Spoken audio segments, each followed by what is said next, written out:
Hello बच्चों, तो स्वागत है आप सभी का आपका अपना ही इस YouTube channel super concept classes में। तो आज हम बात करने वाले हैं मैट्रिक बोर्ड परीक्षा जो आपका फाइनल एग्जाम नजदीक आ रहा है, उसका मैं इंग्लिश का मोस्ट इंपॉर्टेंट क्वेश्चंस, ठीक है, मोस्ट इंपॉर्टेंट क्वेश्चन मैं करवाने वाला हूं जो आपके एग्जाम में अगर पूछता है तो 5 मार्क्स का पूछेगा। ठीक है, 5 मार्क्स का पूछेगा। तो मैं अंकित सर इस तरीके के लगातार वीडियो कंटिन्यू इसी चैनल पर लाता रहूंगा। तो जो जो इस चैनल पर नए आए हो चैनल को सब्सक्राइब कर बेल आइकन को प्रेस जरूर कर लेना। ठीक है, चलिए आज हम देखते हैं क्लास 10th का इंग्लिश का कैरेक्टर स्केच ऑफ भोली। ठीक है, भोली का हम यहाँ पे कैरेक्टर स्केच करवाने वाले हैं। ठीक है, तो आपके एग्जाम में कम से कम 4 से 5 ऐसे कैरेक्टर स्केच है जो इंपॉर्टेंट बनता है। तो आज हम यहां इस वीडियो में भोली का कैरेक्टर स्केच को कवर करने वाले हैं। तो बिना लेट के वीडियो को स्टार्ट करते हैं और देखते हैं कि इसमें आपको एग्जाम में कैरेक्टर स्केच में लिखना क्या है। ठीक है, भोली कौन थी, क्या थी, सब आज इसी वीडियो में कवर करेंगे। तो आपका यहां पहला पॉइंट है, भोली रामलाल की चौथी पुत्री थी। भोली रामलाल की चौथी पुत्र थी। ठीक है, Bholi was fourth daughter of Ramlal. इसको हम इंग्लिश में लिखेंगे, भोली was fourth daughter of Ramlal. Ramlal की वो चौथी पुत्र थी। ठीक है, आप यहां पे एक और पॉइंट लिख सकते हैं, भोली का असल नाम सुलेखा था। द रियल नेम वाज भोली is Sulekha. The real name was भोली वाज सुलेखा, ऐसा भी आप लिख सकते हैं। दूसरा पॉइंट है, वह बहुत बचपन से थोड़ी धीमी थी। ठीक है, जब वह बहुत बचपन थी मतलब छोटी थी, ठीक है, तो उस टाइम पे क्या था, वो थोड़ी धीमी थी। वहां पे लिखा हुआ सी was little slow from her very childhood. C was little slow from her very childhood. हमारा अगला पॉइंट है, उसके चेहरे पर स्मॉल पॉक्स का दाग था। ठीक है, उसके चेहरे पर स्मॉल पॉक्स का दाग था।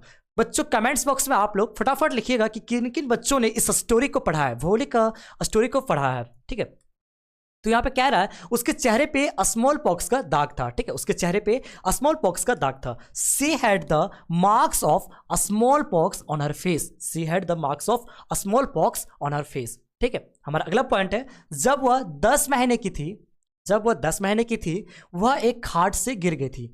वह एक खाट से गिर गई थी। When she was 10 months old, when she was 10 months old, she was fallen off the cot। वह खाट से गिर गई थी। ठीक है, वह खाट से गिर गई थी।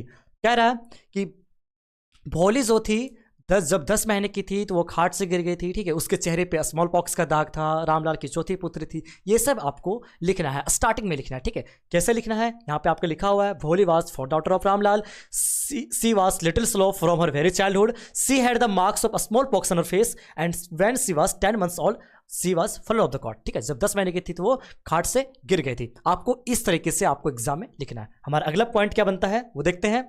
इस वजह से उसके दिमाग का, जब वह खाट से गिर गए थे, ठीक है, जब वह खाट से गिर गई थी तो इस वजह से क्या हुआ था, उसके ब्रेन का, उसके माइंड का, दिमाग का क्या हुआ था, कुछ हिस्सा जो था डैमेज हो गया था। वही लिखा हुआ है, इस वजह से उसके दिमाग का कुछ हिस्सा क्षतिग्रस्त हो गया था। उसकी वजह से उसके दिमाग का कुछ हिस्सा जो था क्षतिग्रस्त हो गया था। ठीक है, तो यहां पे आप लिख सकते हैं, बिकॉज ऑफ दिस,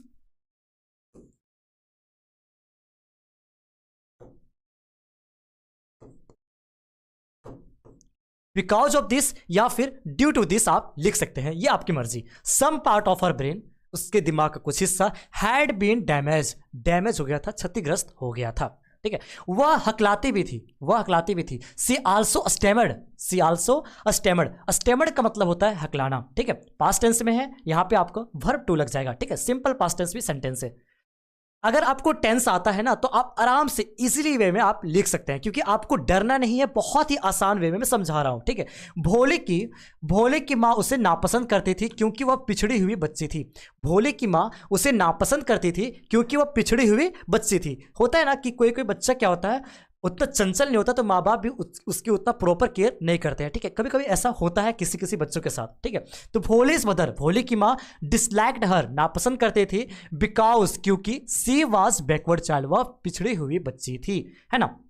अगला पॉइंट है, वह उसके उचित तरीके से देखभाल नहीं करती थी। वह उसकी उचित तरीके से देखभाल नहीं करती थी। ठीक है, she did not take proper care of her, उसी तरीके से देखभाल नहीं करती थी। प्रॉपर केयर मतलब होता है उचित तरीके से उसकी देखभाल, है ना। प्रॉपर केयर, एकदम अच्छे तरीके से ख्याल उसका नहीं रखती थी। जिस तरह से वो बाकी बच्चों को करती थी, बाकी उनकी जो बच्चे थे उसको करती थी, उस तरीके से वो प्रॉपर केयर उसका बिल्कुल नहीं करती थी। ठीक है, हमारा अगला पॉइंट क्या है, चलिए वो देखते हैं एक बार हम।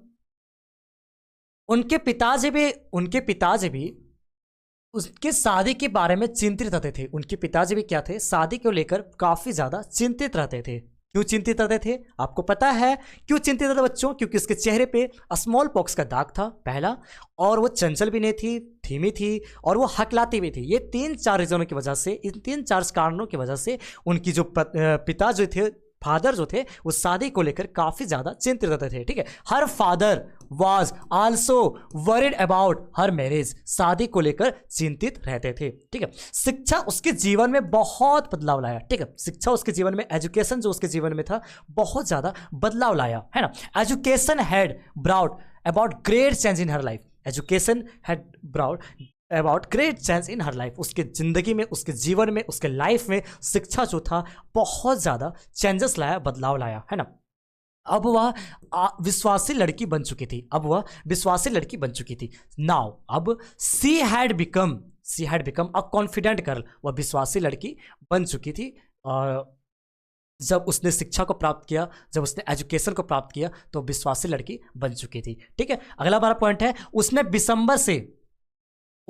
दिसंबर से शादी करने से इनकार कर दी, क्योंकि उसने उसके पिताजी से दहेज मांगा। ठीक है, शादी करने से क्या किया था, वो जो भोली जो थी इनकार कर दी थी। क्यों इनकार कर दी थी बच्चों? भोली क्यों इनकार कर दी थी अब दिसंबर शादी करने के लिए? क्योंकि जो दिसंबर नाथ जो था, उसके पिताजी से, उसके फादर से दहेज की मांग किया था। ठीक है, देखिए लिखा हुआ, she refuse to marry December because he was demanded dowry from her father. जिन जिन बच्चों ने इस स्टोरी को पढ़ा है, इस स्टोरी को पढ़ा है, उन सभी को पता होगा कि दिसंबर ने उसके पिताजी से कितना दहेज मांगा था। ठीक है, तो मैं टेस्ट करना चाहता हूं कि आप लोगों ने कितना स्टोरी को ध्यान में रखा है। तो फटाफट कमेंट्स बॉक्स में लिखिए कि किन किन बच्चे जवाब दे पाते हैं, मैं देखूंगा, और कितने दहेज का डिमांड किया था, फटाफट आप कमेंट बॉक्स में लिख सकते हैं। ठीक है, she refuse to marry December because he was demanded dowry from her father. जब दिसंबर नाथ जो थे, वो जब भोली के पिताजी से दहेज मांगा, तो भोली शादी के लिए फाइनली इनकार कर दी। ठीक है, अगला पॉइंट है हमारा, उसने उसी स्कूल में पढ़ाने का फैसला लिया जिस स्कूल में उसने बहुत कुछ सीखी थी। She decided to teach in the same school, है ना। उसी स्कूल में पढ़ाने का फैसला लिया जिस स्कूल में उसने बहुत कुछ सीखा था, है ना। In the same school where she had learned a lot, है ना। लर्नड अ लॉट मतलब होता है बहुत कुछ सीखा। ठीक है, और जब वो डिसाइड की, फाइनली वो निर्णय ली, फैसला ली कि मैं उसी स्कूल में पढ़ाऊंगी जिस स्कूल में मैंने बहुत कुछ सीखी थी। ठीक है, हमारा अगला पॉइंट है, उसने खुद को अपने माता पिता की सेवा में समर्पित कर दिया, है ना। समर्पित कर दिया, खुद को समर्पण, है ना। समर्पित का इंग्लिश होता है डेडिकेटेड।